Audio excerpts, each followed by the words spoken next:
Like a Dragon games are never afraid to do something new, since on one hand you have this action-packed sequence, and then the next you have this. The craziest part is that these are from the same game.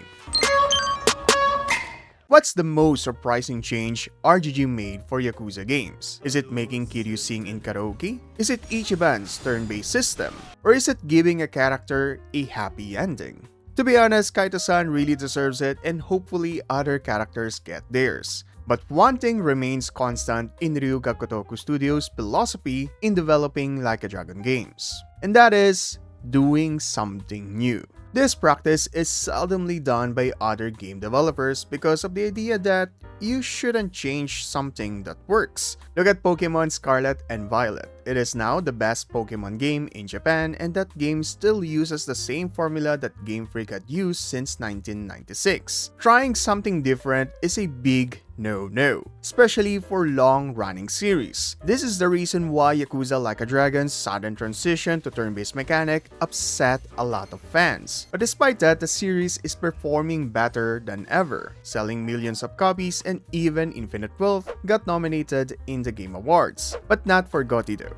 So did changing the gameplay affected its chances? Should RGG Studio refrain from trying something new? Especially since Like a Dragon Pirate Yakuza is really going all in with this new and wacky mechanics. Not only can Majima summon animals to help him fight, we even have a musical score that can rival Disney movies. Or are these kinds of changes exactly what made the series so amazing from the start? This is why Like a Dragon games are never afraid to try something new. But before that though, if you love to hear more pirate songs from Majima, then like this video and join Otaku Define for more Yakuza content.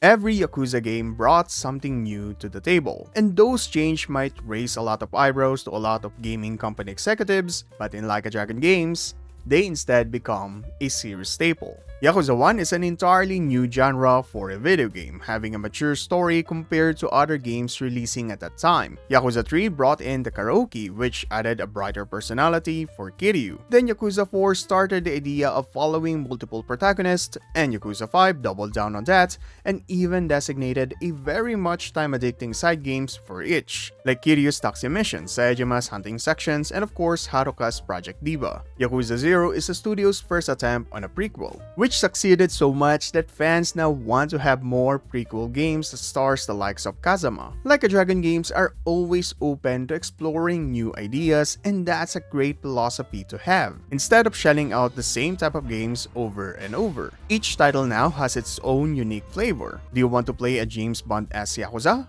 Like a Dragon Gaiden is for you. Wanna play some more Dragon Quest type games? Then Yakuza Like a Dragon is your bet with Ichiban. These games may all sound different, but the soul of the series never felt unfamiliar, and this is because of how RGG Studio treats the series. At its core, Yakuza games are story-driven experiences, and RGG Studio prioritizes storytelling over rigid adherence to a specific gameplay formula. This focus gives the series the flexibility to try new things without compromising the experience, such as adding the turn-based system makes total sense for Ichiban, who is a big fan of Dragon Quest and his self-perception as the hero, or introducing new combat mechanics such as the pirate style for Majima because it suits the very theme of the game, giving Kiryu the agent style since he is now working for the Daidoji faction as Agent Joryu. The game remains anchored by their compelling narratives and characters. While they are deeply committed to keeping the series fresh, they also respect its roots as a game that tackles the underground industry of Japan. This exact philosophy is what enabled Yakuza games to keep their fanbase happy, despite changing a lot of things that might stop them from playing the series. Even though the game is now a turn-based system,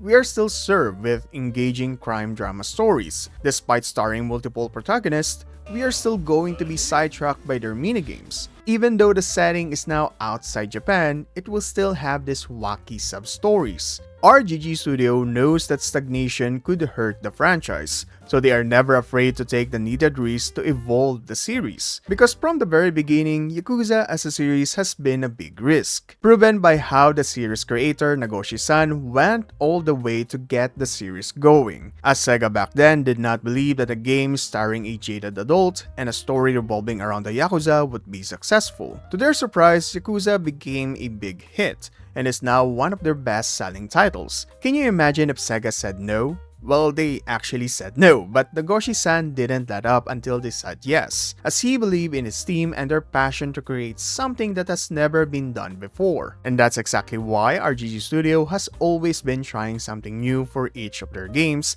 since they had been led by visionary leadership. Their bravery to take risks is what built their strong sense of what makes Yakuza games unique and enjoyable. It stopped them from being confined by genre expectations, and this is what allowed Yakuza to have eccentric minigames, from UFO catchers to managing a cabaret club, drastic genre shifts such as the zombie apocalypse of Yakuza Dead Souls, or even a game about the Shinsengumi brought alive by Like a Dragon Ishin. Because of this revolutionary leadership, RGG Studio has also given rise to others who are eager to break the mold of the series, proven by how Hori-san pushed the idea in Yakuza 3 to have Kiryu sing in karaoke, and ever since then, the minigame and its song has been a serious staple, and without it, it makes the game feel empty. Just ask the Judgment fans. They believe that games should always be fresh and fun. It shouldn't be something that will make the players feel like they're playing the same game over and over again. But this approach would not be effective for other long-running series, and one of the main reasons why this method works so far for Yakuza games is their dedicated fanbase. While longtime players have their own preferences, they are still dedicated and are also open to fresh ideas. The fans trust RGG Studio to deliver compelling experiences, even if those experiences differ significantly from past games, such as when fans initially doubted the switch to turn-based combat in Yakuza Like a Dragon. But that game has won them over with its depth, humor, and telling one of the best stories in a JRPG that can make anyone cry. Fans are also used to the unpredictability of the series, from being a serious crime drama, then suddenly taking us in one of the strangest sub-story. Despite this, fans are still surprised when Yakuza games does something different, and that's what makes their unpredictable nature on brand. Because who could have guessed that Majima will become a pirate? But how exactly does RGG come up with these unique changes, and how do they know what changes are needed for each title? It's because the Yakuza series is deeply rooted in Japanese culture and often uses its games to explore different facets of society, history, and even gaming itself. This richness in cultural history is what provided Like a Dragon games the fertile ground to experiment on what will work as a game, such as how Yakuza Like a Dragon was used to emphasize the generational change by introducing a new protagonist. That game also explored Japan's problems regarding homelessness, exploitation, and politics. Then the Judgment series reflects Japan's fascination for detective dramas. Like a Dragon Infinite Wealth, even though it is set outside Japan, Hawaii is the #1 destination for Japanese tourists. RGG Studio brings these new ideas because they don't want the Yakuza series ending up as a formulaic piece of media, where people know exactly what to expect when they play the game. Every title in the series feels different, even though we see the same characters, walk in the same paths of Kamurocho, or even sing the same tune of Bakamitai. Like a Dragon games are never afraid to try something new, and that's what makes the game so fun. Especially how RGG Studio treats their Gaiden series. But did you know the real reason why they made it? It's because Like a Dragon Gaiden games can solve their biggest problem. If you're curious about that, then check this video out. Join Otaku Define for more Yakuza content. This is Math, and stay awesome my kyodais.